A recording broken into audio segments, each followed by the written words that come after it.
Warcraft 2 is more encompassing. It's a bigger game. It includes land, sea, and air, which Warcraft 1 didn't. Warcraft 1 was just purely land-based. It just makes the world a bigger place to live in. I believe that Warcraft 2 is more of what we wanted Warcraft 1 to be originally. Like it's a broader scope. It includes, the land, sea, and the air, and a lot of the ideas really came from in here. But we do listen to people. We do listen to the public. We got so many suggestions, so many emails to us about, this is great, let's see Warcraft 2 with this, and this. And that's going to, segue right into the Warcraft 2 discussion, which to a large degree are suggestions that came from consumers. The single biggest thing that people wanted was, right now in Warcraft 1, if you move out, the darkness evaporates away. You take that unit back and you can still see where you've been. There's no line of sight.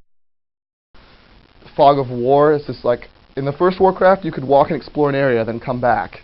Now you can actually walk into an area and come back and you'll still see where you've been, but you won't see what's actually going on there unless you have units there.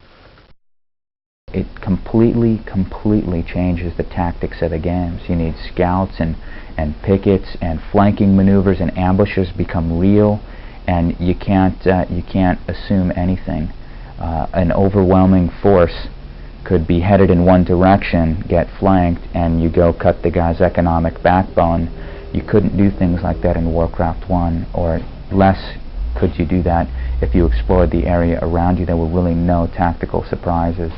That'll be totally different in Warcraft 2, and true military tactics will play a much larger role in Warcraft 2. There's twice as many units, twice as many buildings, twice as much magic.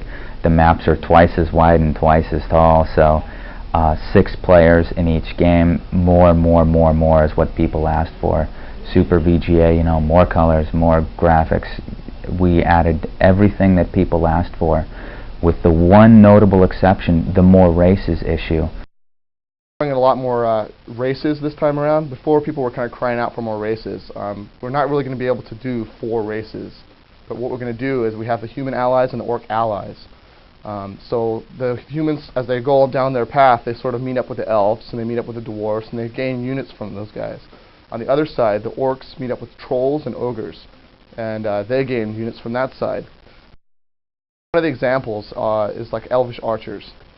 In the first game you'd go footmen, then you just get archers. This time around you're going to have to actually play a scenario and help a little band of elvish archers out perhaps, and then they'll come to your aid. The elvish archers this time around though won't just like upgrade their arrow strength. They might have abilities like move through trees or camouflage or tracking and stuff like that. None of that stuff's set in stone yet, but we're definitely going to give them extra abilities to do with their races. More people, it's going to be 8-player, multiplayer, up to 8-player, I think, between 6 and 8. Also, paramount to this game is there's more resources. There's now, because there's oceans, there's now oil. Oil is a major resource that you can build your ships with and various other units. And you have to actually build a shipyard, send a ship out there, ping for oil basically, like sort of cast a spell, shows you where the oil is, set down an oil platform, and then, almost like in the first game, you take the oil from the oil platform back to the oil refinery at the coastline and start a stream going there. Also on land, there's now rocks that you have to mine for ore. So now we have 4 resources: gold, lumber, ore, and oil. Storyline, it's a lot more grand this time. The scenario design is going to be very interactive. We want to try and make it so that it's not a linear scenario. We want to have it so that definitely when you pick your decisions, you're affecting your next upcoming game. So you choose to go help the elves out instead of the dwarfs this scenario. By the time you get to the next scenario, you won't have a blacksmith. You'll have elven archers instead.